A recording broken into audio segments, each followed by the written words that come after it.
Olá, seja toda a gente bem-vinda ao É Apenas Fumaça, um programa Fumaça onde se fala sobre a cidade com quem quer falar sobre ela. Eu sou a Margarida David Cardoso. Eu sou Pedro Miguel Santos. Hoje temos como convidado Nuno Lacasta, Presidente do Conselho Diretivo da Agência Portuguesa do Ambiente, a APA. É Presidente desde fevereiro de 2012, vai fazer agora 8 anos. É especialista em Direito do Ambiente, tem um mestrado pelo Washington College of Law na American University. Entre 2006 e 2012 foi coordenador do Comitê Executivo da Comissão para as Alterações Climáticas e também gestor do Fundo Português de Carbono. As duas estruturas já estão extintas. Entre 2004 e 2007 foi diretor do Gabinete de Relações Internacionais do Ministério do Ambiente e antes disso, entre 98 e 2002, foi consultor da OCDE, ONU e da Comissão Europeia. Bem-vindo. Bem-vindo. Antes de começarmos, queria só deixar uma nota, a bem da transparência. Como vamos falar de ambiente, saibam que antes de trabalhar profissionalmente no Fumaça, o Pedro trabalhou durante 3 anos na Associação Ambientalista GEOTA e o percurso de todas as pessoas que trabalharam no Fumaça está disponível em fumaca.pt. E agora sim, continuamos. Em abril de 2012, pouco mais de um mês depois de ter sido nomeado como Presidente da Agência Portuguesa do Ambiente, entrou em vigor uma nova lei orgânica da APA que a transformou numa mega agência. Fundiram-se 10 organismos públicos, a já existente Agência Portuguesa do Ambiente, o Instituto da Água, as 5 administrações de região hidrográfica, a Comissão para as Alterações Climáticas, a Comissão de Acompanhamento da Gestão de Resíduos e a Comissão de Planeamento de Emergência do Ambiente. 8 anos depois, que consequências teve a fusão destes organismos todos numa única organização? Muito obrigado pelo convite. Antes de mais, folguem saber que tem então passado numa organização de ambiente, eu também, devo dizê-lo. Foi breve, 20 e tal anos. É um balanço muito positivo, por 3 razões. Em primeiro lugar, porque nós temos hoje pela primeira vez uma agência de ambiente com uma capacidade de análise e de tomada de decisão como nunca tivemos. Porquê? Porque temos meios, temos cerca de 500 pessoas, aliás, quase 700 pessoas para corrigir. Temos um orçamento substancial, na casa dos 100 milhões de euros por ano, para intervenções no litoral, para intervenções nos rios portugueses, e temos a capacidade de tomar decisões integradas. Qualquer pessoa que tenha alguma vez pensado, já não digo agido, em matéria de políticas públicas e sobretudo política de ambiente, de recursos naturais, percebe que as decisões mais difíceis, mas as mais imprescindíveis, são as decisões integradas. Ora, isso é muito difícil na nossa cultura de decisão. Porquê? Porque tradicionalmente as administrações públicas, cada uma decide no seu tempo, no seu modo. Eu só abro a boca depois do parceiro do lado fechar a dele, e a decisão muitas vezes impele-nos, devia impelir-nos para estarmos todos à mesma mesa, sentados, a olhar para os prós e contras das decisões. E isso temos hoje na Agência Portuguesa do Ambiente. Tem também desafios, que fique claro. Culturas diferentes dos vários organismos, alguns históricos como o INAG, e outros mais recentes. Eu estava num deles, uma boutique de compra e venda de créditos de emissões de gases com efeito de estufa. Casar estas culturas foi difícil, mas creio que o fizemos de uma forma profissional. Eu atrevi-me a dizer decente, porque temos hoje uma cultura organizativa, pacífica, as pessoas dão-se bem, e as decisões da APA, polémicas que possam ser aqui ou acolá, são decisões que normalmente nós podemos dizer estão estribadas na técnica, estão estribadas no conhecimento, estão estribadas numa reflexão profunda antes de serem emitidas. Esta mudança veio suportada pelo Plano de Redução e Melhoria da Administração Central, que tinha como objetivo, estou a citar, repensar e reorganizar a estrutura do Estado no sentido de lhe dar uma maior coerência e capacidade de resposta no desempenho das funções que deverá assegurar, eliminando redundâncias e reduzindo substancialmente os seus custos de funcionamento. Nesse sentido, foi nomeado Presidente da APA para implementar a austeridade nas estruturas ambientais do Estado. Fui nomeado Presidente da APA e fui a concurso para este lugar com um objetivo muito simples. Eu trabalho, como aliás há pouco referiram, em políticas de ambiente há quase 25 anos. E faço por convicção. De facto, não sei fazer outra coisa, mas só penso ambiente como atividade profissional desde que deixei de ser advogado no início de carreira. Isto quer dizer que o desafio de olhar para as políticas de ambiente de forma integrada, transversal, complexa, difícil, era irrecusável. Foi esse o meu objetivo e creio que nesse sentido demos passos muito interessantes nessa matéria, aliás, seguindo uma tendência europeia. Na OCDE, na Europa, o que nós temos vindo a ver é a emergência de agências de ambiente transversais, com formulações diversas, mas quase todas transversais, o mais transversais possíveis. Por exemplo, há agências de ambiente noutros países que não só têm as políticas de ambiente que estão hoje na APA, como seja a água, os resíduos, alterações climáticas, a avaliação de impacto ambiental, mas também têm conservação da natureza. Não é o caso, por escolha do governo em Portugal é onde o Instituto de Conservação da Natureza e Florestas é um organismo separado. Portanto, as geometrias são variáveis, mas a tendência de agregação para tomar boas decisões, evidentemente para eficiência e eficácia também financeira, é uma tendência que se vê por toda a Europa. Mas essa eficácia fez mingar alguns serviços da APA? Algumas instituições estavam integros na APA? Mingar? Fez reduzir o orçamento. Não, o orçamento, vamos lá ver, temos que separar as duas questões, ou seja, temos que separar a questão de, em geral, a administração pública, do ponto de vista do orçamento, desde há cerca de 10 anos esta parte, está a ver os seus recursos diminuídos face àquilo que se calhar era o histórico.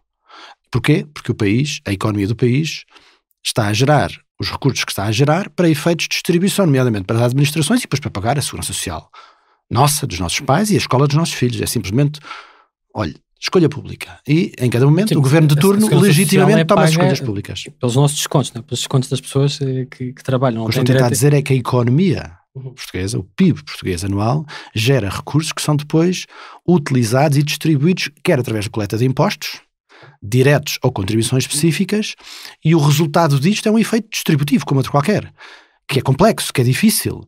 E num contexto económico onde nós tivemos uma década de estagnação económica, evidentemente que o impacto disso nos serviços públicos obrigava-nos a ter que tomar decisões. Portanto, essa dimensão não só não é de esconder, como é objetiva. Mas foi ou não foi nomeado para aplicar austeridade nas estruturas ambientais? Não, fui nomeado para fazer aquilo que estava a dizer. Fui nomeado e fui a concurso, repito. Não, sim, não está em causa a sua nomeação. Era para a sua missão tinha como base esta ideia de reduzir, por exemplo, há críticas sobre a junção do INAG e sobre a extinção, sobre a retirada da autonomia financeira às administrações de região hidrográfica, aliás, do ex-ministro do Ambiente do primeiro governo de José Sócrates, não é? O engenheiro Nunes Correia, que aliás, com quem há de ter trabalhado indiretamente, e critica bastante essa incorporação do Instituto da Água, ou pelo menos o esvaziamento do poder que tinha o Instituto da Água. Isso não é uma forma de austeridade? Não me verá, como nunca me viram nestes 8 anos, a criticar, sequer a comentar decisões políticas legítimas do governo de turno. Ou seja, os governos num país democrático tomam as opções que têm que tomar. O meu trabalho, o meu dever, obviamente, como disse há pouco também, a minha missão, mas isso ficou, creio que já claro em termos daquilo que descrevi, foi de aplicar políticas. E faço com a melhor forma que sei fazer. Quando eu disse há pouco que a missão, que aliás está por escrito, vai no sentido de gestão integrada de recursos naturais, gestão integrada de políticas públicas, que é uma espécie de santo grau das políticas públicas, essa missão é central e será central em qualquer configuração. Então, avancemos. Sim. Eu queria falar do Rio Tejo. Nos últimos anos não tem saído das notícias e não pelas melhores razões. Seja pela poluição da indústria das celulose no lado português, seja do lado espanhol, pela construção do armazém de resíduos nucleares na central de Almaraz, na central nuclear, ou pela forma como o Rio tem tido pouca água. Em novembro houve fartas notícias sobre isso. Em maio de 2018, o senhor disse no Parlamento que a pedido de Portugal o país estava a negociar com a Espanha a revisão dos regimes de caudais, nomeadamente no Tejo, para que sejam definidos caudais mínimos diários. Esta continua a ser uma reivindicação de muitas das associações de defesa do ambiente e consta até do programa do governo, do atual governo. O que é que mudou neste ano e meio? Não só neste ano e meio, como anteriormente. Mas deixe-me antes de dar um bocadinho de enquadramento, vou ser muito rápido. A verdade é que em Portugal e em Espanha estamos a verificar regimes de escoamento, chove menos, até temos menos neve e consequentemente o degelo dos rios que são transfronteiriços e que vêm de montante para jusante é menor e portanto estamos a ter menos água a escoar para o lado português, cerca de 23 a 26% no Tejo. Estes números estão documentados face ao histórico. Até 2019. Hoje face aos 20, 30 anos anteriores. Bem. O que isto quer dizer é que se somarmos isto com décadas de autorização de outorga de usos, obviamente baseados muitas vezes no mero pedido e não no confronto desse pedido com a disponibilidade do meio, temos tensões pela frente em Portugal e em Espanha e entre os dois países. O que é que nós fomos capazes de fazer nos últimos anos? Desde logo fomos capazes de manter um fio de prumo em relação à Convenção de Albufeira, que é a Convenção Bilateral das Águas, que é sempre. Ela só funcionou historicamente e só continuará a funcionar historicamente porque Portugal liderou esse debate. Aliás, eu não interessa um Estado ajusante fazê-lo. E essa liderança desse debate passou por 2 ou 3 exemplos, que vou dar, são muitos mais. O nível de contactos e de interações hoje é muito superior àquilo que foi historicamente. É diário. Por outro lado, pela primeira vez, temos programas de monitorização do estado das águas, incluindo qualidade, conjuntos. E não aquela situação que historicamente era verificada, em que havia uma estação de um lado, havia a estação do outro, e depois cada um reportava os seus dados, e depois andava gente mais tempo a calibrar e a tentar comparar e interpretar os dados do que ver os mesmos dados nas mesmas estações. Temos projetos conjuntos, por exemplo, no Guadiana, já vou falar do Tejo, de monitorização e de combate ao jacinto de água, que é uma praga muito amontante por força da agricultura intensiva, que temos que, obviamente, debelar antes de chegar. E que não está só no Guadiana, não está só, noutros, é verdade, também temos em Portugal, de Pimentel, está no Sorraia, está numa série de linhas absolutamente, de água. E que é consequência de práticas agrícolas, também de aumento de temperatura média, de menos água disponível, que temos que debelar e fazê-lo em parceria com a Espanha no Guadiana. No Tejo, de facto, aquilo que refere, se permita-me a imodéstia, salvo seja, não foi uma proposta das ONGs, foi uma proposta do governo português. Foi o Ministro do Ambiente de Portugal, que em 2017, e depois ficou consagrado na Cimeira Bilateral em 2018, propõe à sua homóloga espanhola abrir um debate sobre caudais no Rio Tejo. Já estava aberto um debate e uma negociação sobre o novo regime de caudais no Guadiana, aliás, algo que estava por fechar na Convenção. Deixe-me só contextualizar. E é Portugal que coloca esta medida em cima da mesa. Para dizer que a Convenção de Albufeira regula a gestão dos rios comuns. Portanto, estamos a falar do Rio Minho, do Lima, do Douro, do Tejo e do Guadiana. Para quem não já viu, não é só o Tejo, portanto, é uma convenção que gera os rios que passam que são geridos pelos 2 países e, portanto, por isso é que estamos a falar aqui de diversos cursos de água. E isso que está a dizer é muito importante. Porquê? Porque se é certo que a gestão partilhada, a monitorização conjunta e o olhar rio a rio no âmbito da Convenção de Albufeira é, de facto, rio a rio, não é menos verdade que também temos que ter um olhar sobre todas as bacias, porque o interesse nacional não pode, em momento algum, descurar as diferentes bacias que estão sob a égide da Convenção de Albufeira. E, portanto, a estratégia portuguesa foi sempre a de colocar em cima da mesa as suas preocupações, de marcar a agenda, de fazer as reuniões anuais, de fazermos uma coisa muito importante que não havia, medidas de planeamento conjunto entre os 2 países. Durante anos, não sei se as pessoas sabem. Mas essas estão previstas pela diretiva quadro d'água, não é? Não necessariamente. A gestão conjunta de bacias hidrográficas. A diretiva quadro d'água não fala em gestão conjunta. Isso foi muito negociado. Porquê? Porque os países a montante, tipicamente, não gostam da palavra conjunta.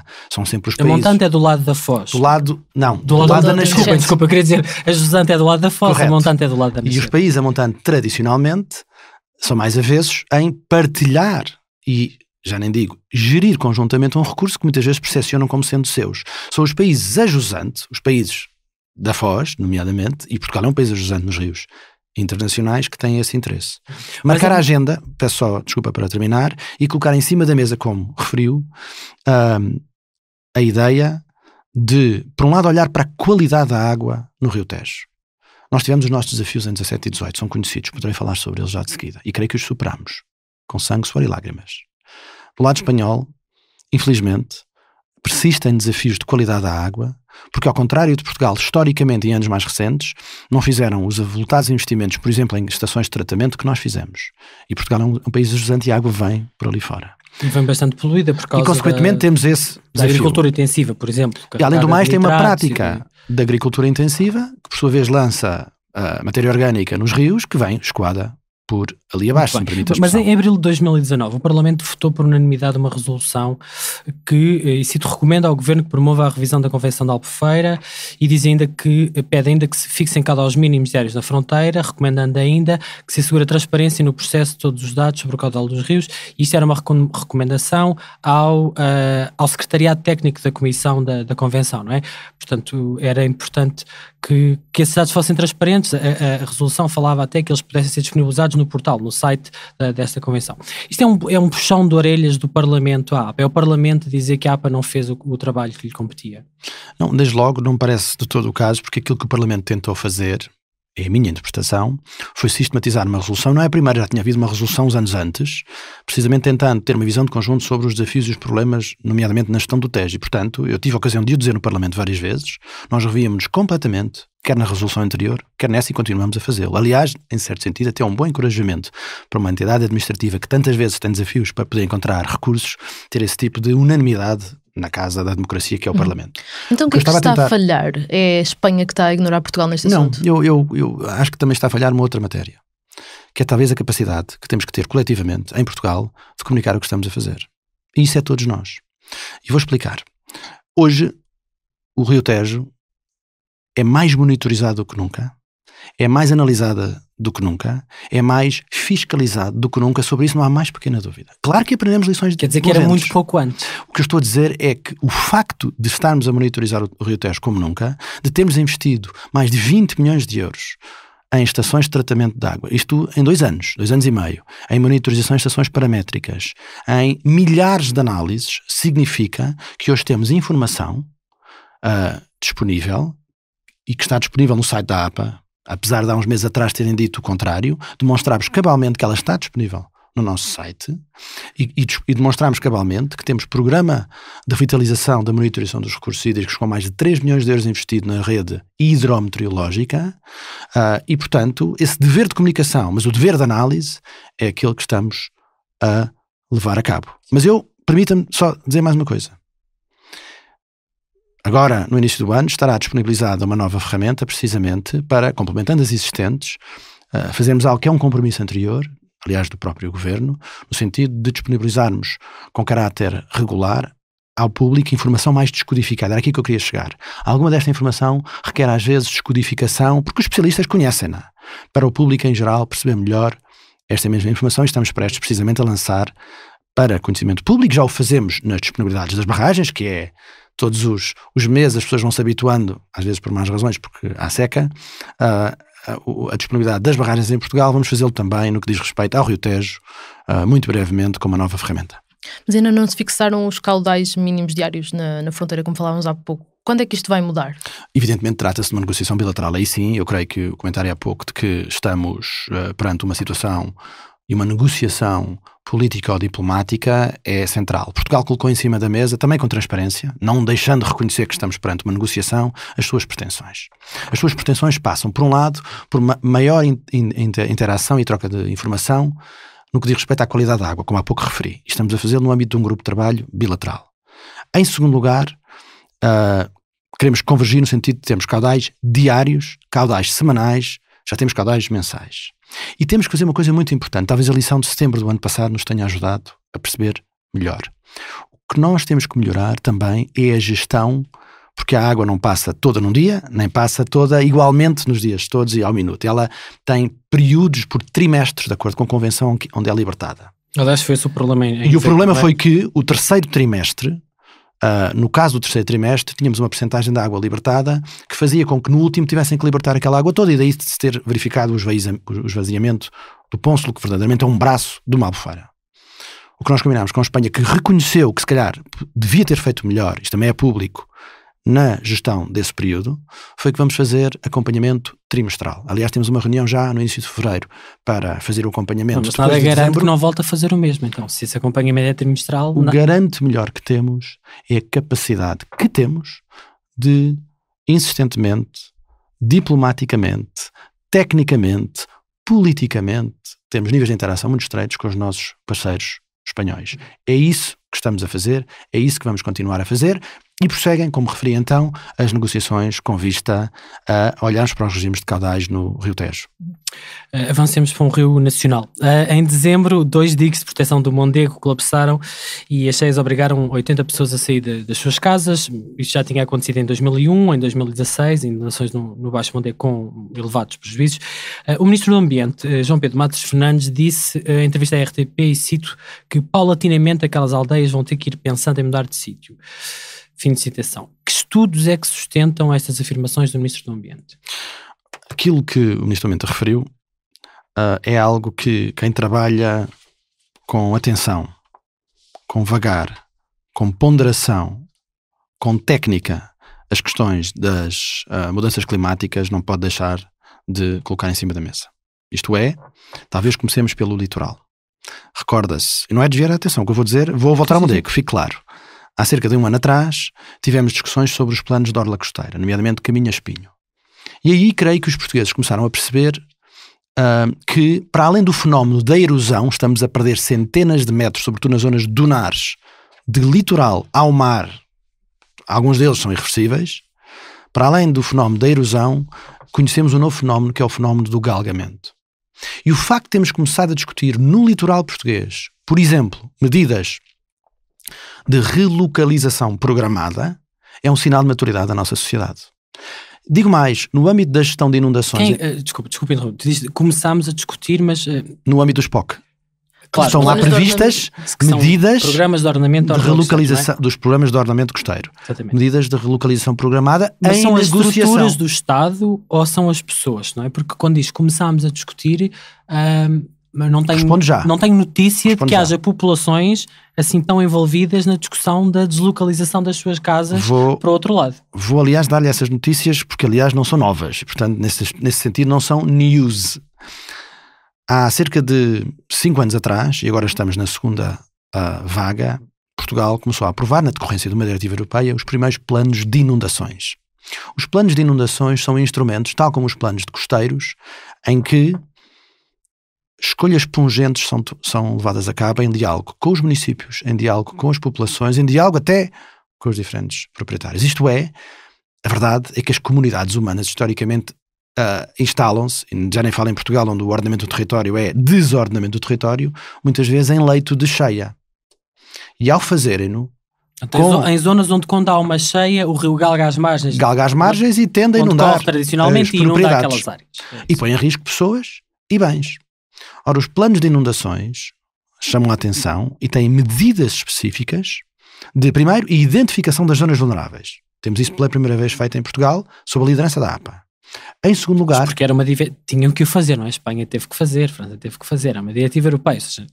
Nunca na vida pedirei messas ao facto de fazer aquilo que tem que fazer. Pronto, disse aquilo. Fique claro. É só porque, como cumprir a qualidade da água, não é? Vem de uma diretiva europeia. Portanto, isso é uma função da APA, ainda bem que a APA o fez, não é? Era o que faltava, era que não fizesse. E fê-lo. Claro, e bem. E fê-lo dentro dos prazos e fê-lo colocando em cima da mesa, nomeadamente, medidas difíceis de relocalização programada.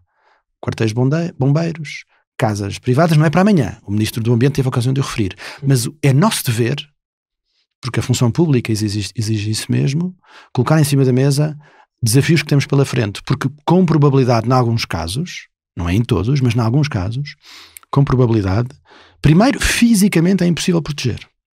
A prazo. Segundo lugar, economicamente será igualmente impossível e será mais racional trabalhar a relocalização programada. Mas isto já é feito em Portugal. Isso é outra nota que eu gostava de dar. Nós temos experiências de relocalização programada na zona costeira ou até por motivos culturais, onde verificámos, não muitos, é certo, mas foram acontecendo situações de relocalização de uma igreja ou de um monumento histórico. Apliquemos a mesma metodologia. Isso mais ligado até à construção de barragens, por exemplo, à inundação por albufeiras. Mas são casos muito pontuais, não é a mesma coisa que... Ou de prédios nas cidades. Por exemplo, mas não é a mesma coisa que mover comunidades. Não é a mesma coisa que como aquelas que habitam hoje no Baixo Mondego. O que me leva para outro tema. Inteiras, não é? O que me leva para outro tema. As boas decisões públicas nestas matérias são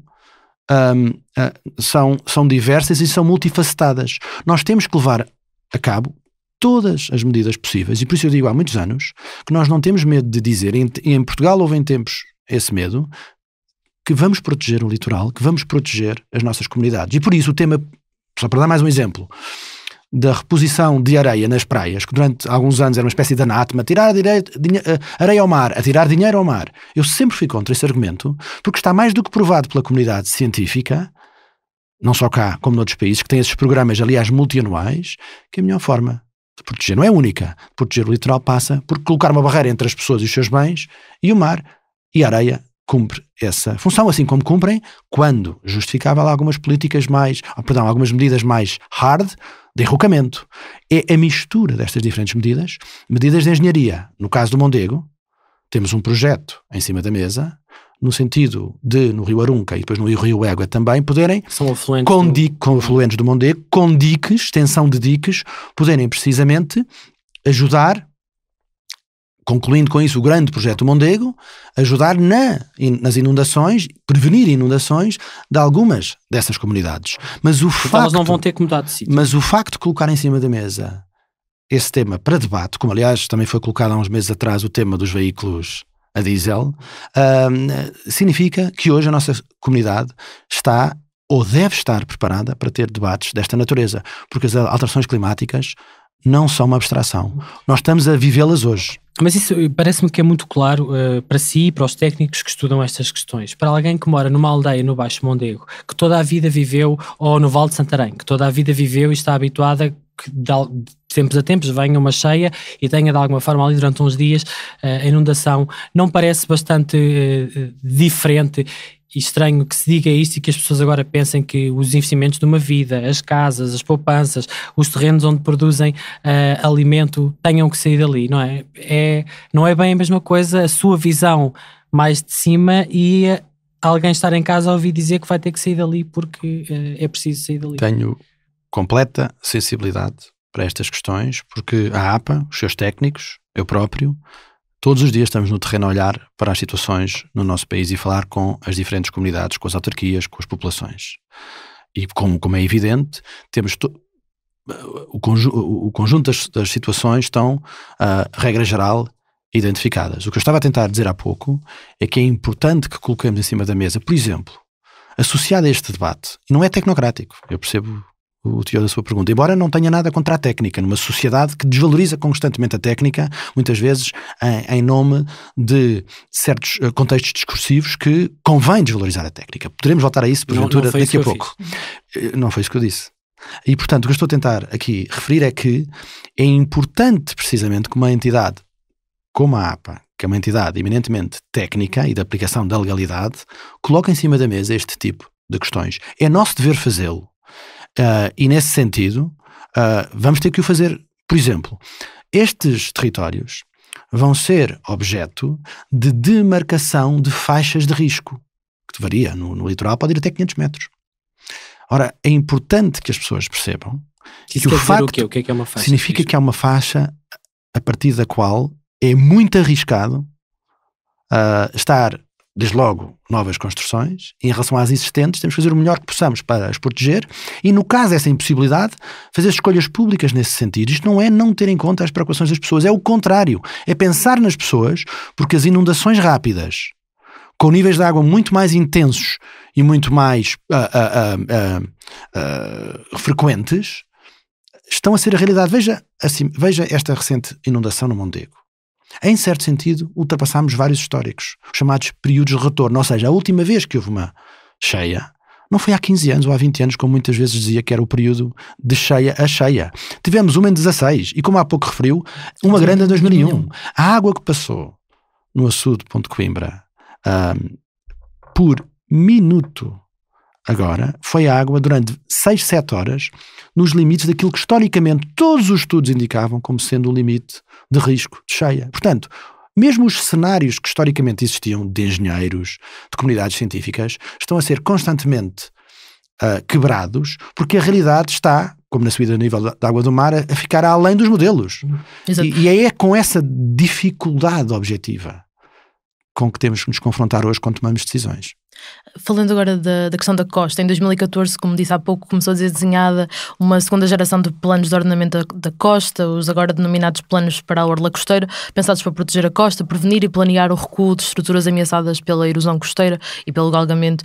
E há 6 POC, 2 estão em vigor, 1 em aprovação, os restantes estão a ser elaborados. A APA neste momento é capaz de apurar um número exato de pessoas e edifícios que terão que ser relocalizados, sobretudo nas áreas identificadas como críticas? Neste momento não tenho aqui este número, mas cada um dos POC faz exatamente isso. Identifica edifício a edifício, área a área, aqueles que serão objeto de, quando assim é, de relocalização. E repito, são sempre situações em diálogo, participadas e negociadas, desde logo com os municípios e com os próprios detentores desses mesmos imóveis. E como é que funciona esta negociação com os municípios? Se um município se opuser a que determinada área seja considerada área crítica, que opinião é que prevalece?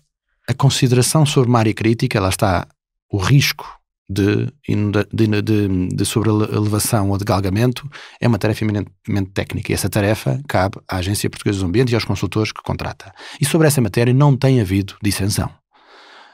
Aquilo que é mais difícil é qual é a consequência regulatória de ordenamento do território, evidentemente de autorizações, algumas pendentes, outras que poderão vir a estar na calha, tendo conhecimento dessa informação.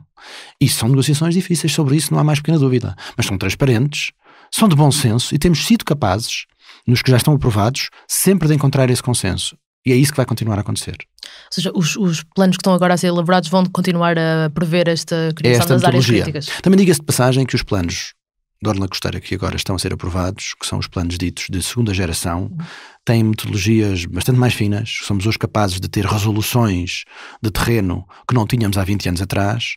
Aprendemos as lições da primeira geração de planos de orla costeira, que eram muitíssimo restritivos e não davam flexibilidade para uma gestão mais adaptativa em cada local e com assente na autonomia do poder local. Hoje os planos de orla costeira já não são planos, já não são instrumentos de gestão territorial na seção clássica em que estão lá todas as normas, eles são depois incorporados, transpostos para os planos de diretores municipais. Isso é muito importante porque é o nível municipal que é gerido o território e o resultado desta negociação entre a APA, no fundo o governo, e os municípios é depois transposto para os PDM. Eu repito, aquilo que já conseguimos fazer nos 2 POC e aquilo que estamos a fazer nos restantes dá-me um nível de confiança no sentido de saber que a sociedade portuguesa está hoje preparada para tomar estas decisões, algumas delas difíceis.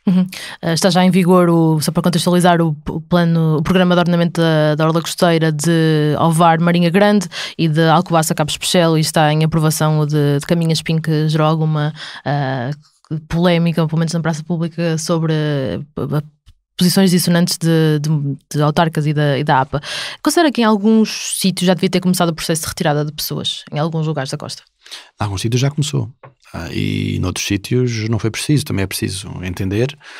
Onde é que já começou? Nós já temos vários exemplos de retirada de habitações e retirada de construções, por exemplo, na área do plano Caminha Espinho, em São Bartolomeu do Mar. Nós tivemos exemplos há uns anos atrás, na Ria Formosa, também da retirada de algumas construções.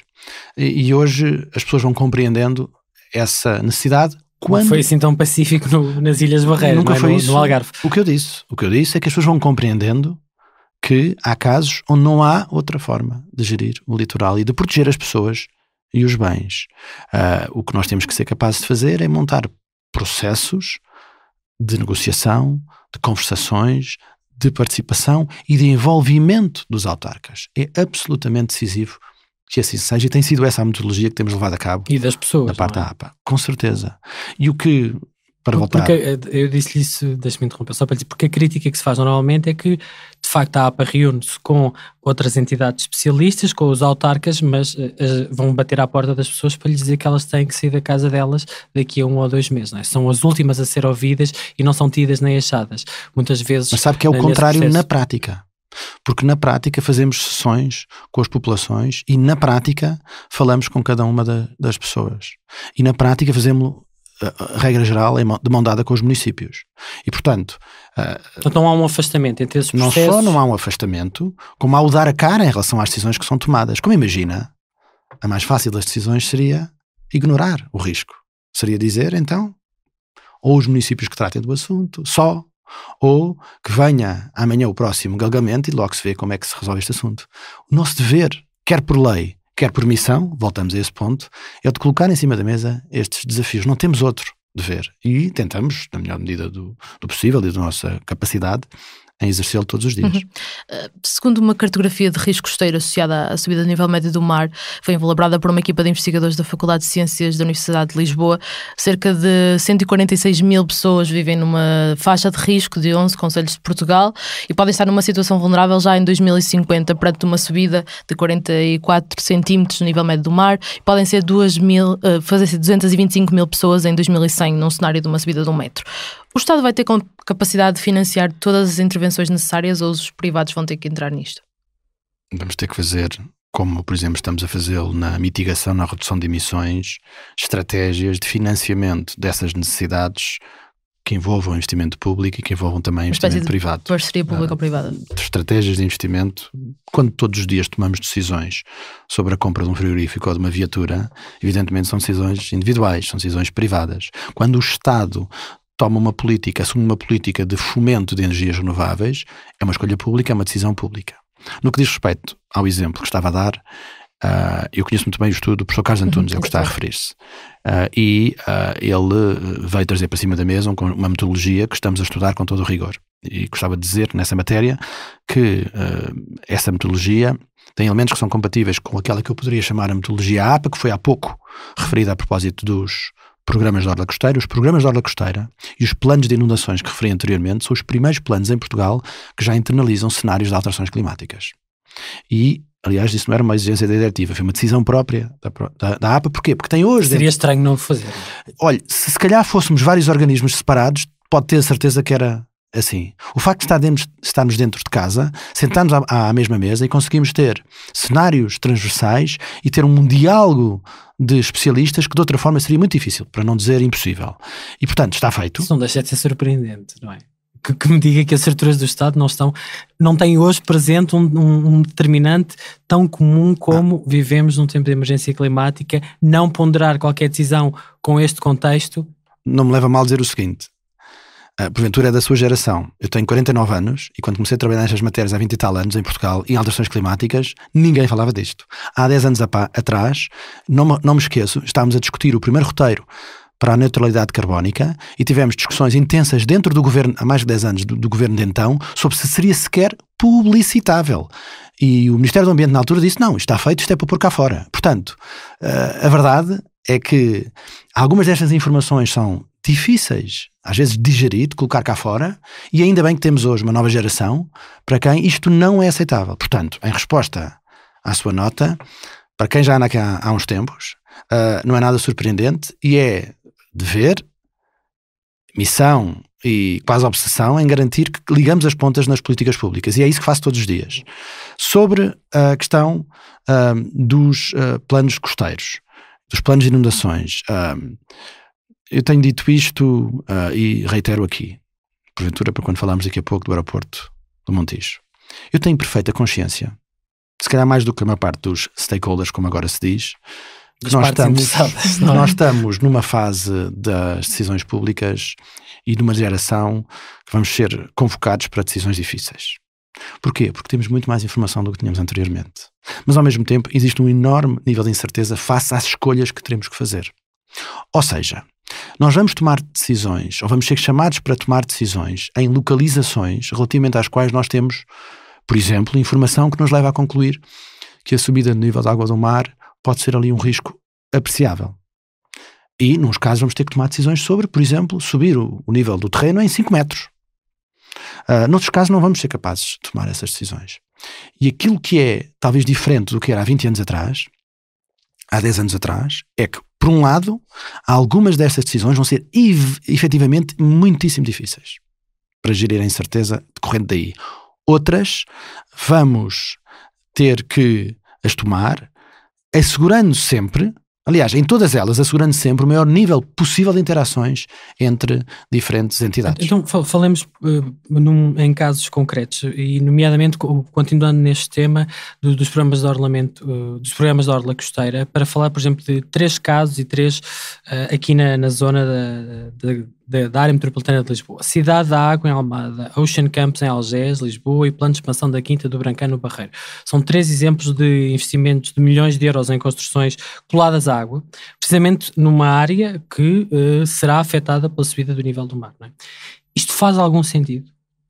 Faz sentido que esses projetos, quando apresentados, sejam objeto de uma análise ambiental, no caso, o mais rigorosa possível, para ter em conta, nomeadamente, a subida do nível da água do mar, para ter em conta até impactos de ordenamento em zonas que já são densas ou vice-versa, e é isso que tem que ser feito em todos os casos. No caso de Algés, que está a referir em particular... onde, aliás, vai ser construído o novo Ministério do Mar, não é? No caso de Algés, em particular, é um projeto, ou melhor, o projeto, a visão sobre a Ribeira do Jamor, temos estado nele envolvidos desde há vários anos, com a Câmara de Oeiras e com o município de Lisboa. E foi importante alguns dados que demos precisamente para algumas das reflexões que foram sendo feitas. Sem embargo, o que é importante é que cada projeto desses que apareça seja, por exemplo, sujeito a uma avaliação ambiental rigorosa e, quando aplicável, uma avaliação de impacto ambiental. O que nós não podemos, na minha opinião, depois fazer é, em função de uma avaliação ambiental que é feita, com a legitimidade e com o know-how técnico que existe nas administrações, só porque a decisão é num sentido diferente do que aquilo que nós, porventura, pretenderíamos, dizer afinal já não é preciso, afinal era mais fácil dizer à cabeça que não se devia fazer. Não é assim que funcionam as decisões públicas em lado nenhum do mundo. Se elas forem capazes de ser sujeitas a análises técnicas rigorosas, devem fazê-lo. Então, queria perceber se há aqui 2 pesos e 2 medidas. Os programas para a orla costeira obrigam as câmaras a redesenhar os seus instrumentos de gestão de território, como falou há bocado, dos planos de diretor municipal e os planos de pormenor, e obrigam, por exemplo, à retirada de bares e restaurantes das zonas de praia. Mas nada podem fazer contra estes grandes planos de investimento. Há aqui 2 pesos e 2 medidas. De todo. Aliás, são 2 medidas complementares absolutamente, porque nós temos 2 níveis de planeamento distintos. Aliás, se quiser, temos 3. Temos o primeiro nível, que é o nível de planeamento de orla costeira, os POC. O que resulta dos POC, que tem em conta situações concretas de zonamento, que é no fundo o que está a aflorar, é depois transposto para o PDM. Se calhar, historicamente, aprendemos com os POC, os de primeira geração, os planos de ordenamento da orla costeira, que o facto de eles não serem internalizados pelos municípios, havia às vezes a administração do Estado dizia uma coisa, o município dizia outra, e depois lá aparecia um empreendimento. O facto de ser metido dentro do PDM, aliás, se não for, há sanções nesse sentido, assegura-nos o segundo nível. E na medida em que exista uma zona, por exemplo, de risco máximo, já previamente identificada no POC, o PDM não pode prever para ali. PDM significa Plano Diretor Municipal. O Plano Diretor Municipal é talvez dos acrónimos que os portugueses mais conhecem, mas ainda assim não há como... Isto para dizer que é o conjunto de regras que ordenam o território dentro, à escala do município, não é? E cada município tem o seu. E como então dizia, o Plano Diretor Municipal internaliza essas regras de ordenamento costeiro. E depois há o projeto em concreto. Dentro de um determinado zonamento aparece um projeto, e nós temos exemplos disso no país, em que o resultado desse projeto pode ele próprio ter que ser calibrado em função de, por exemplo, subida de nível da água do mar. Pode-se ter que elevar esse projeto, uma coisa que está a acontecer um pouco por todo o país, fruto de alguma experiência e de algumas decisões da APA em parceria com os municípios, é que algumas construções mais junto à orla costeira e estão próximo de uma zona de risco, são sobreelevadas, a própria construção, as caves ou o piso de terra é sobrelevado para, se vier uma inundação, ainda que rápida, possa ter esse efeito de embate dessa mesma inundação. São 3 níveis nos quais, de facto, é necessário compatibilizá-los. Não é garantido só por arte mágica, mas esse é o nível apropriado da decisão. Mas pegando no exemplo que deu há pouco, da novidade e dos números inéditos do caudal que passou na ponta sul de Coimbra, não é? De sabermos que vamos ter fenómenos climáticos extremos. Só a simples ideia de aprovar a construção em sítios, neste caso estamos a dizer, minimizamos e subimos aquilo, não é?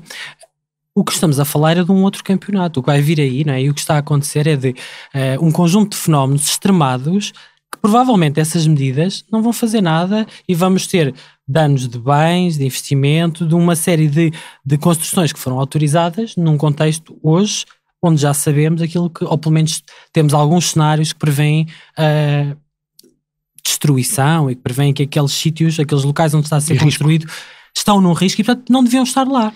Faz sentido isso? Está a pregar ao convertido. Mais uma vez insisto. Não estou-lhe a perguntar. Não, eu utilizei esta expressão de propósito. Ou seja, estou reiterando o que disse há pedaço, foi justamente naquilo que constituem as ferramentas, por exemplo, ao nosso alcance na APA, de planeamento de inundações, em que foram colocadas essas questões em cima da mesa. Faixas de risco, medidas concretas no que diz respeito a certos equipamentos que pudessem vir a estar ou pudessem ter estado previstos nos planos diretores ou verificar situações concretas, individualizadas, que possam justificar relocalização. A mesma coisa no litoral. Portanto, sim, vamos ter situações relativamente às quais a inclemência da natureza nos vai convocar como sociedades, como decisores, a ter que tomar medidas de relocalização quando justificadas.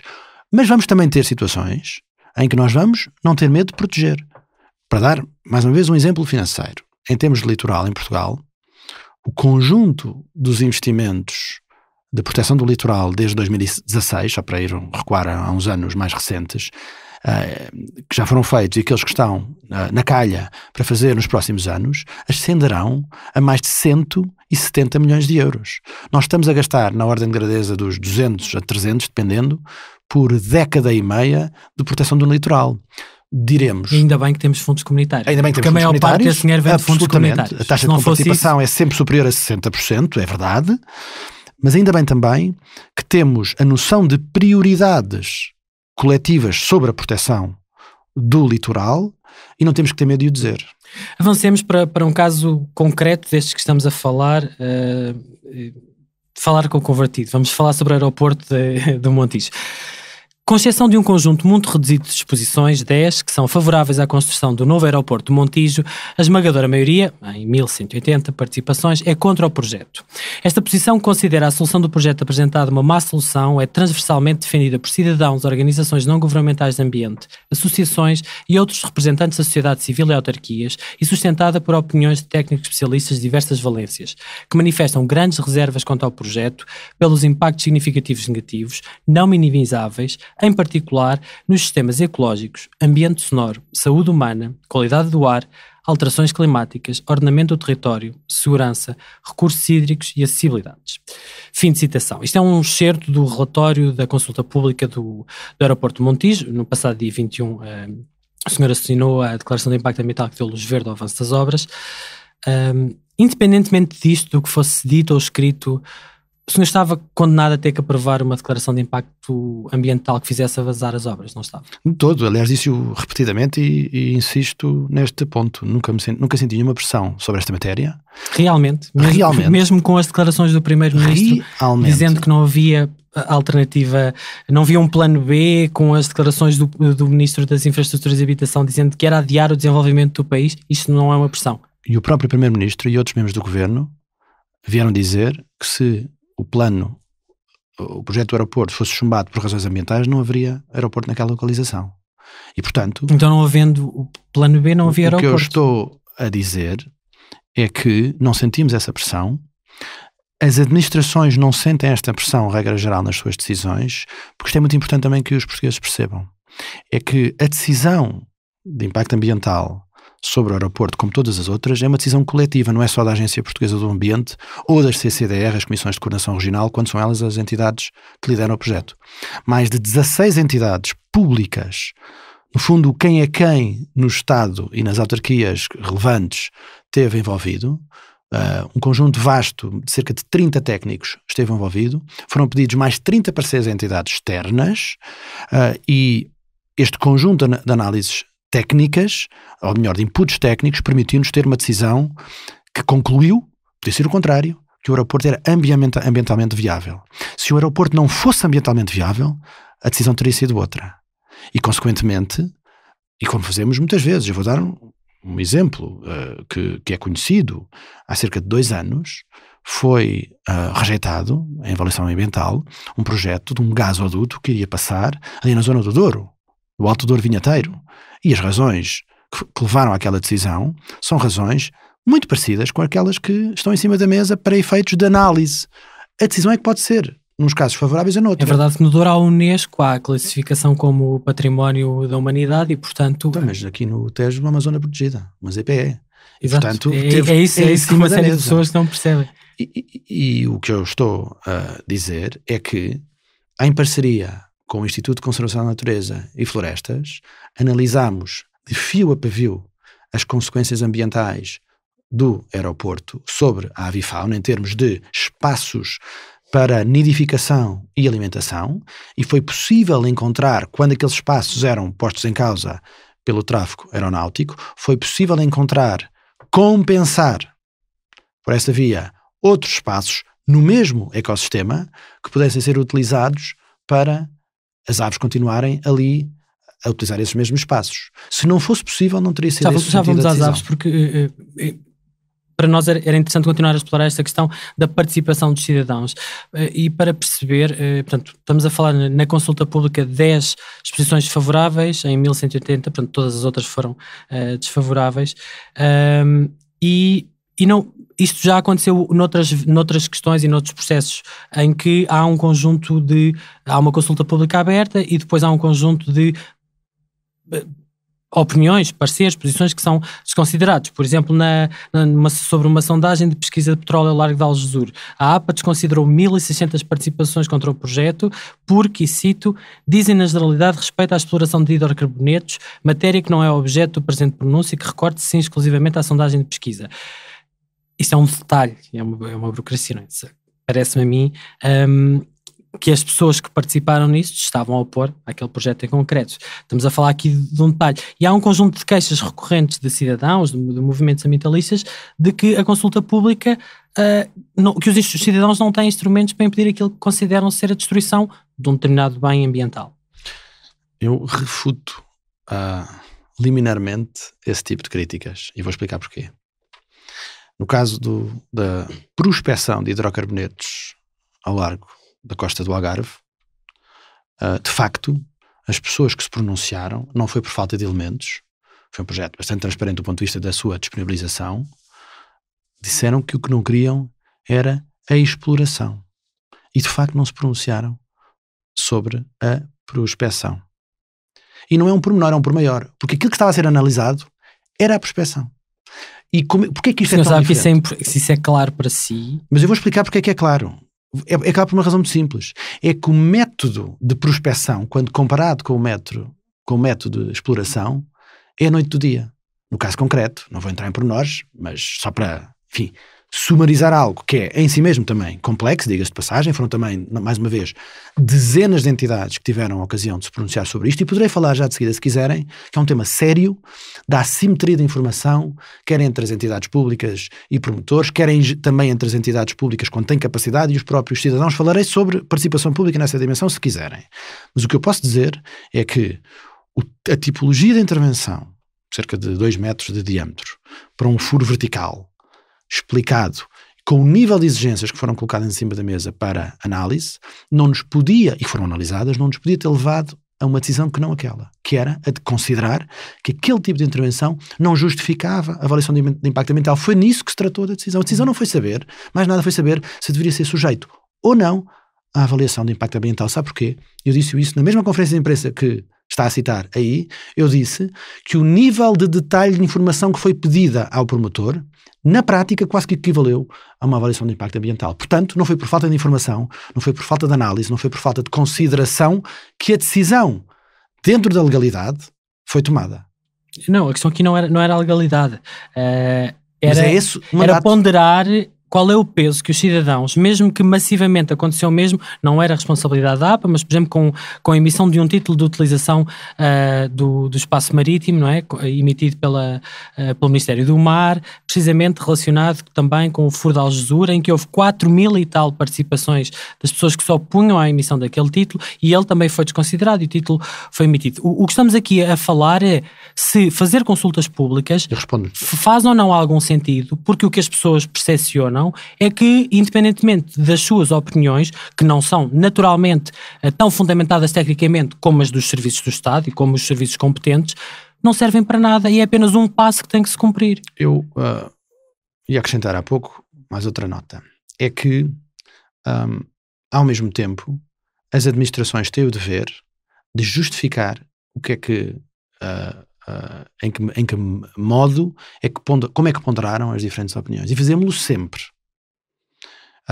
Ou seja, como agora foi no caso do aeroporto de Montijo, e é sempre em todos os casos de avaliação de impacto ambiental, é justificado à saciedade porque é que determinadas opiniões, independentemente do seu número, foram relevadas ou não.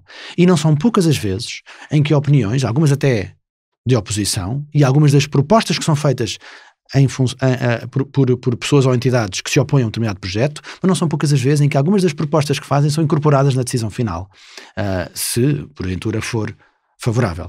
No caso do aeroporto de Montijo, foi isso que fizemos. Temos um relatório de consulta pública que é bastante extenso, é totalmente transparente, em que justifica praticamente caso a caso, ou grupo a grupo, o porquê da ponderação num sentido ou noutro. Mas isso quer dizer outra coisa, se me permite.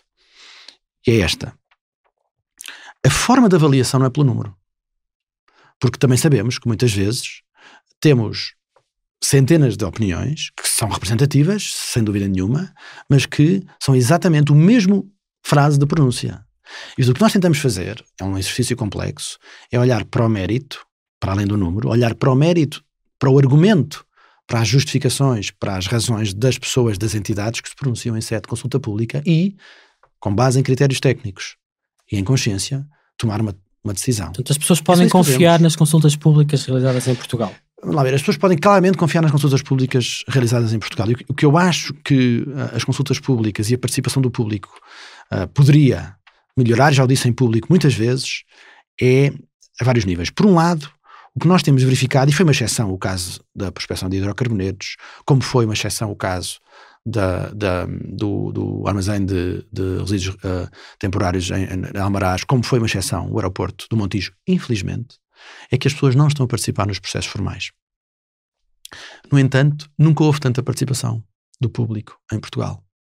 Só que fazem-no de forma informal, nas redes sociais e nas diferentes movimentações sociais que hoje verificamos. Isso não quer dizer que a APA está a falhar numa das suas missões? Isto quer dizer que, de facto, os processos clássicos de decisão pública estão desfasados de novas mecânicas, desfasados de novos instrumentos, de novas dinâmicas de participação social. Mas eu tive a ocasião de o dizer a propósito do aeroporto Montijo, que, entre outros fatores, fomos capazes, porque tínhamos também os recursos para isso, de olhar para um conjunto de manifestações, artigos de jornal, as próprias sessões públicas, foram milhares de contributos para lá nos 1000 e pouco na participação formal. Agora, não estamos ainda completamente equipados para essa dimensão em todas as decisões. Em algumas sim, noutras menos. E, portanto, eu sou defensor, de facto, de uma reponderação, até com novas ferramentas e novos instrumentos. Já temos um, que é o Portal Participa, mas temos que ter mais ferramentas. Eu sou defensor, de facto, de um repensar das mecânicas de participação nos processos de decisão, indo mais atrás do processo. Eu vou dar 2 exemplos. Mas porquê é que não faz isso? Então? Eu vou dar 2 exemplos, porque estas coisas têm que ser montadas. Eu vou dar 2 exemplos. Porque não se queixou da falta de orçamento, não é? Não é porque não tem dinheiro, não é porque não tem pessoas. Claro, estou a fazê-lo com total transparência, que fica absolutamente claro. Vou dar 2 exemplos. Já disse também no Parlamento. Primeiro exemplo. Há em alguns países, não é muitos, é verdade, mas nós não temos que nos medir por aqueles que fazem situações mais simples, nós temos que nos medir pelos melhores. E, por exemplo, na Austrália, em processo de avaliação de impacto ambiental, é repassado para o promotor o dever, transparente e sobre diretrizes pré-determinadas, o dever de, na própria concepção do estudo de impacto ambiental, proceder logo à consulta do público, com vista a incorporar na versão final do estudo que submete às administrações para a sua análise, os comentários do público. Isto porque em Portugal há uma consulta pública depois do estudo de impacto ambiental ser apresentado, preparado pelo promotor. Outro exemplo que fizemos agora no aeroporto do Montijo, enfim, um teste e que eu gostaria de fazer de forma mais transversal, embora reconheça que às vezes podem-se colocar questões de recursos para os promotores. Eu sou defensor que o chamado relatório síntese do estudo de impacto ambiental, que é um documento escrito, que já tenta ser descodificador da linguagem às vezes cifrada e técnica, o resumo técnico, seja traduzido em vídeo.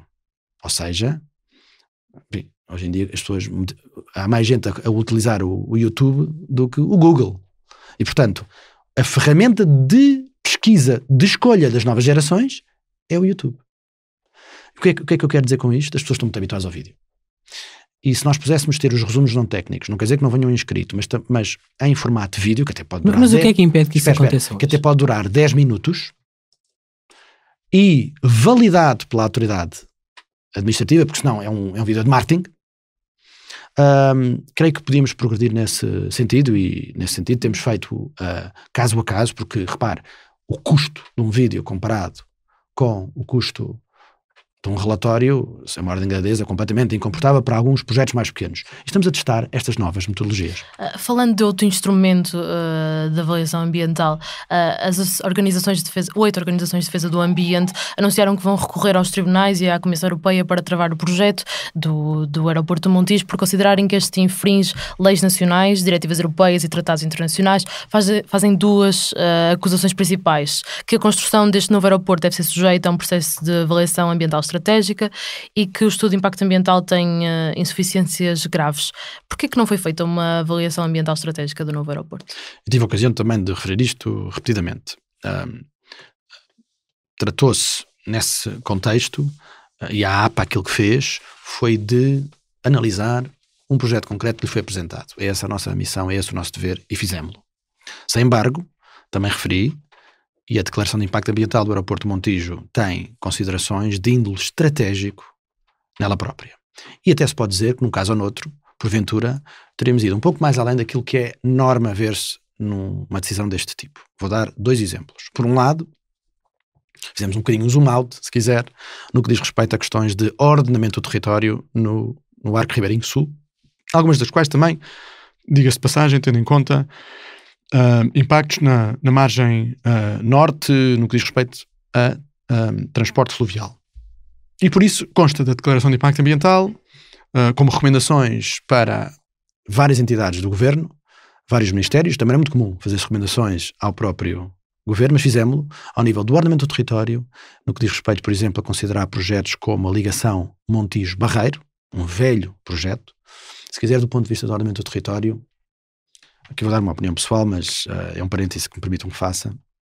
Eu sou da opinião que o principal desafio de desenvolvimento em Portugal é o ordenamento do território, ou melhor, o desordenamento do território. Nós somos idiosincráticos neste aspecto. Se compararmos com a vizinha Espanha, e há razões para isso, culturais também, nós espalhamos-nos por todo lado, enquanto que os outros países concentram aglomerações urbanas. O resultado disto é que o custo por unidade de produto interno bruto português é, regra geral, mais alto do que os países com os quais nos comparamos, porque temos que financiar e pagar redes de água, de luz, de telecomunicações viárias muito mais extensas do que aquelas que resultariam de uma concentração urbana. A grande área metropolitana de Lisboa tem cerca de 2,8 milhões, se formos até Santarém, pessoas, e no entanto tem uma área quase o dobro da área da Grande Barcelona, com quase 5 milhões. Só este exemplo dá para nós concluirmos, e não é preciso avaliação ambiental estratégica para isto, que se calhar um dos grandes erros de desenvolvimento que fomos vivendo nas últimas 2, 3, 4 décadas foi permitir espalhamento em mancha de óleo da grande área metropolitana. Tudo o que podemos fazer em decisões públicas, nomeadamente, para reconcentrar a área metropolitana, com uma linha de cintura o mais possível interna na margem norte e margem sul, e por isso o projeto da ponte Chelas-Barreiro está presente também, teve que ser tido em conta no âmbito do próprio aeroporto, para não conflituar um dia que aconteça. Fizemos, portanto, essa consideração de índole estratégica. Uma segunda consideração de índole estratégica que está colocada no estudo de impacto ambiental, na declaração de impacto ambiental do aeroporto, teve a ver com a necessidade também de estudar, que reputamos importante, um pipeline de abastecimento de combustível ao próprio aeroporto. Aprendemos recentemente que a maior parte dos países já tem pipelines para os aeroportos e Portugal parece que continua a fazer isso. O aeroporto Sá Carneiro, no Porto, já tem. Exato. Mas não seria necessário um instrumento de avaliação ambiental estratégica para se perceber num sentido mais amplo se esta é a solução mais adequada para o desenvolvimento sustentável do país e não questões estratégicas, como disse, mas que são muito pontuais? Bem, eu creio que são de índole transversal à área metropolitana de Lisboa, diga-se passagem, em particular no Arco Ribeirinho Sul. Eu repito, as administrações trabalharam com base num estudo concreto que foi colocado, o qual resultava de um conjunto de opções que são conhecidas, aliás, no que diz respeito na sequência, nomeadamente, da privatização da ANA Aeroportos e do contrato de concessão que foi aí negociado para a opção do aeroporto complementar. E como tal, trabalhámos uma opção de aeroporto complementar. Fizemos-lo no âmbito da autonomia técnica, não sofremos pressão nenhuma, insisto nesta matéria. Eu, aliás, costumo dizer, sofremos por acaso uma pressão, que é a pressão do tempo. Isto é, sofremos sempre quando tomamos decisões desta natureza. E, consequentemente, fizemos-lo dentro da autonomia técnica, com um extenso rol de entidades a contribuir para essa mesma análise, e a avaliação resultou como resultou. Foi a de considerar que era viável, do ponto de vista ambiental, o aeroporto. E sobre isto estou absolutamente convicto dessa mesma decisão, e agora passamos para as próximas fases. Uma última questão ainda sobre o aeroporto. No passado dia 10 de setembro, a propósito das obras no aeroporto de Montijo, foi ouvido na Comissão de Economia, Inovação e Obras Públicas do Parlamento e disse, estou a citar, não podemos viver no vácuo de que Madrid não é aqui ao lado, que tem uma capacidade aeroportuária que foi expandida há menos de uma década e meia e que está preparadíssima para se tornar no aeroporto de escolha da Península Ibérica, nomeadamente para a América Latina. Não podemos por isso ignorar que esta componente de cariz económico não tinha necessariamente que estar referida neste estudo de impacto ambiental, mas tinha alguma dificuldade em considerar que o país podia estar a debater esta temática por uma década a mais. Cabe ao Presidente da APA estar preocupado com o papel que os aeroportos portugueses têm no mercado aeroportuário internacional? Absolutamente. E vou-lhe, aliás, dar outro exemplo, retornando depois ao aeroporto de Montijo. Há uns meses atrás tomámos uma decisão também associada a um porto de contentores. Aliás, ali ao lado, no Barreiro, de não considerar que fosse viável ambientalmente, porque constituir um aterro no meio do rio. E na altura fui questionado precisamente sobre essa matéria. Então, mas cabe à APA refletir sobre estratégia portuária no caso do país? E eu só tive uma resposta. Mas então, pensa no quê? Ficamos só numa cotadazinha. Reparem que eu comecei por dizer há pouco que nós tentamos fazer na APA abordagens transversais sobre a gestão dos recursos naturais, evidentemente. Não tratamos de outras matérias. Mas é óbvio que nós, ao olhar para aquele projeto, por exemplo, ou para o aeroporto do Montijo, tínhamos que ter considerações, como eu disse há pouco, de índole estratégica, e que não podemos estar alheios ao facto de, por exemplo, estarmos a discutir, é um dado, um aeroporto em Portugal há mais de 2 décadas. Não podemos estar alheios ao facto de Madrid ter feito um aeroporto com uma capacidade em todos os títulos sedentários disponível, se Portugal não tiver uma opção estratégica, quase eu diria geoestratégica, no que diz respeito à capacidade aeroportuária cá. Isso não quer dizer, contudo, que nós deixemos de fazer a análise ambiental estrita à mesma. Tampouco quer dizer que as análises ambientais não incluam considerações económicas, que está subjacente também à sua pergunta, porque já me fizeram.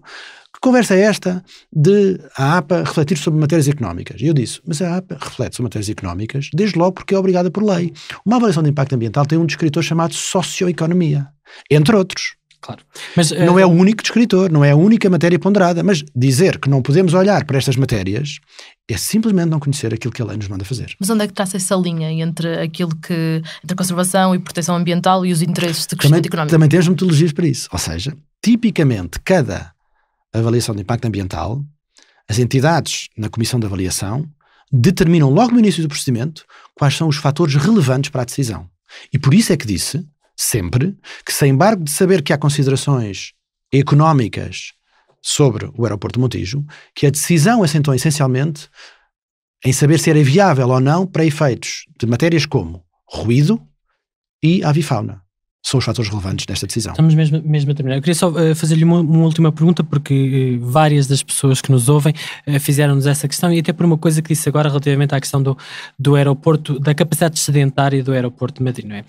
Que sentido é que faz, havendo na Península Ibérica um aeroporto com essa capacidade sedentária, construir um novo aeroporto em Lisboa num contexto de aumento de emissões de gases com efeito de estufa, num contexto em que o país tem que descarbonizar, e aparentemente o Governo, o Primeiro-Ministro e todas as entidades dizem que vai haver uma descarbonização da economia até 2050, não é um contrassenso dizer que sim senhor, queremos muito descarbonizar, mas agora vamos só fazer aqui um aeroporto que traz mais não sei quantos milhões de pessoas, de aviões e de gases de emissões de estufa, quando temos capacidade sedentária de Espanha aqui ao lado. Portanto, se calhar devíamos fazer era uma linha de comboios, por hipótese, mas não sei, porque não se fez uma avaliação ambiental estratégica. Não sei se era uma linha de comboio, se era outra coisa qualquer.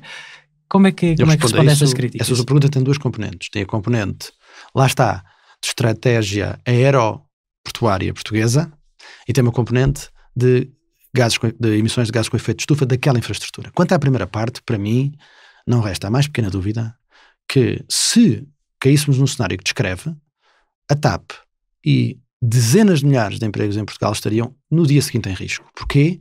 Porque a capacidade que o Hub Lisboa tem tido, e aliás tem crescido nesse sentido, para ser um hub de escolha, esse sim, para o Brasil, aliás como é Madrid para o resto da América Latina, é um valor absolutamente fundamental. Aliás, no debate sobre a localização do aeroporto de Lisboa, ninguém põe isso em causa. Mesmo aqueles que defendem legitimamente, diga-se passagem, até teve uma avaliação ambiental favorável, o aeroporto de Alcochete tem presente a centralidade da estratégia económica, de desenvolvimento, de criação de emprego em Portugal, associada... questiona essa estratégia. Já lá vou, associado a qual das escolhas de aeroporto, num caso ou no outro. No que diz respeito às emissões de gases com efeito de estufa, também tive a ocasião já de reagir a ela, aliás, o próprio Primeiro-Ministro, quando perguntado. Basicamente, a resposta é esta.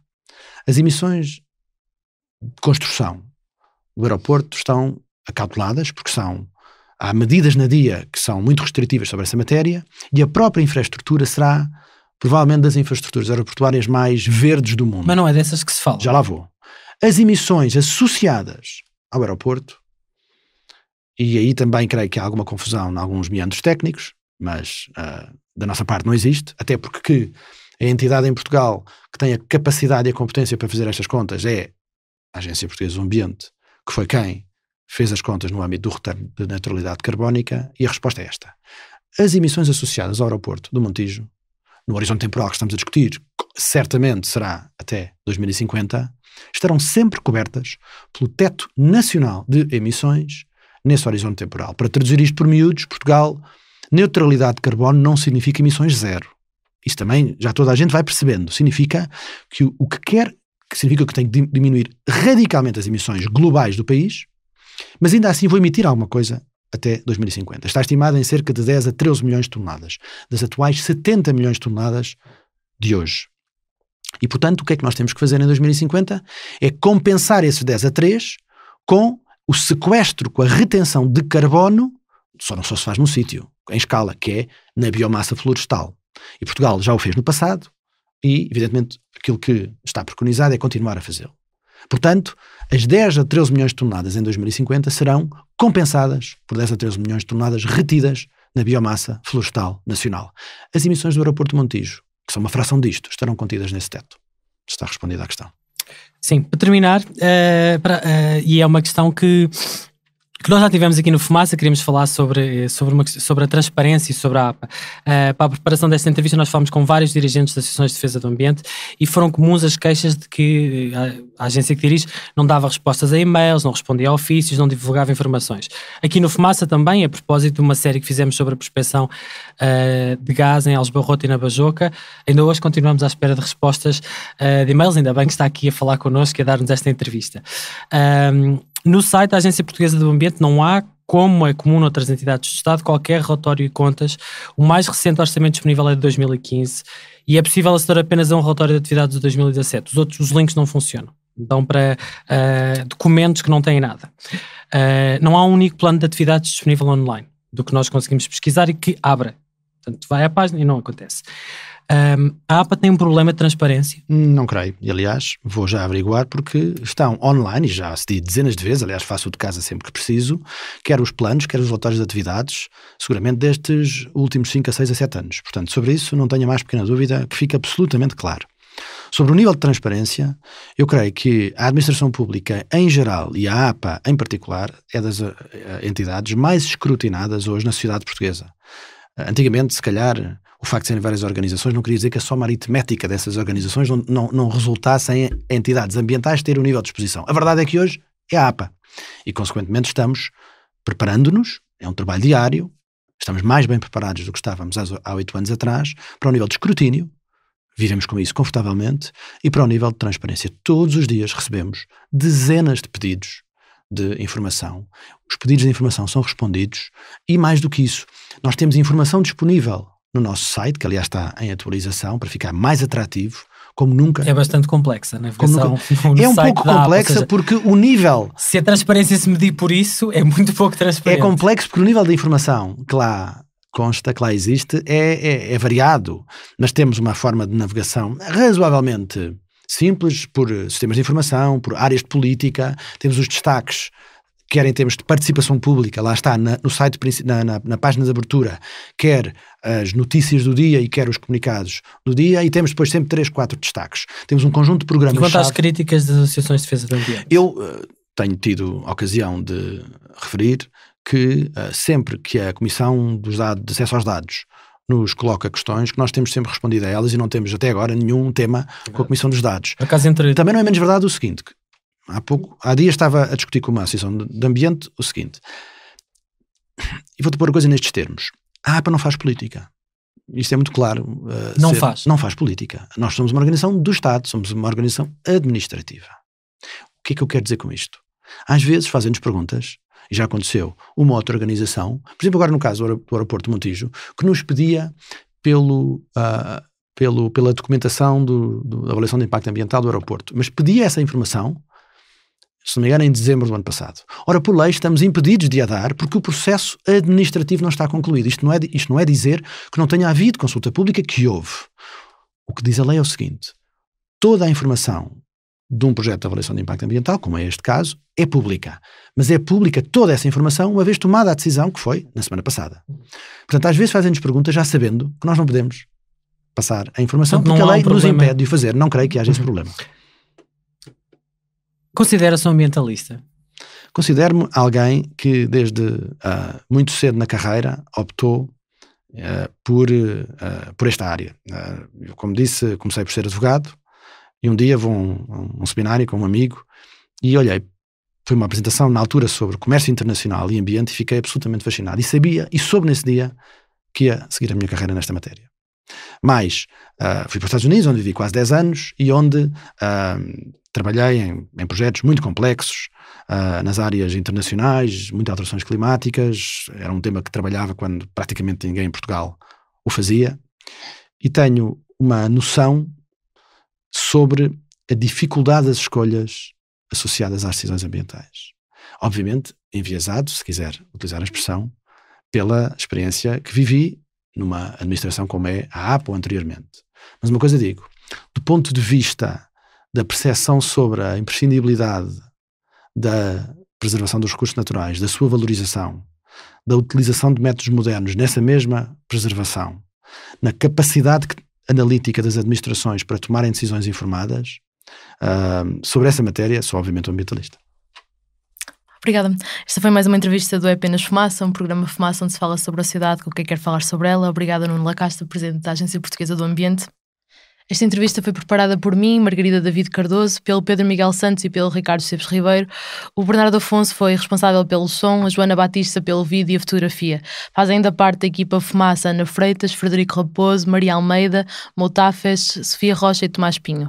Um agradecimento ao Diogo Guerra, Carla Costa, Duarte Nunes, Guilherme Serôdio, Boa Fé, Pedro Nunes e Diogo Silva, que nos enviaram perguntas e sugestões porque nos ajudaram na preparação desta entrevista.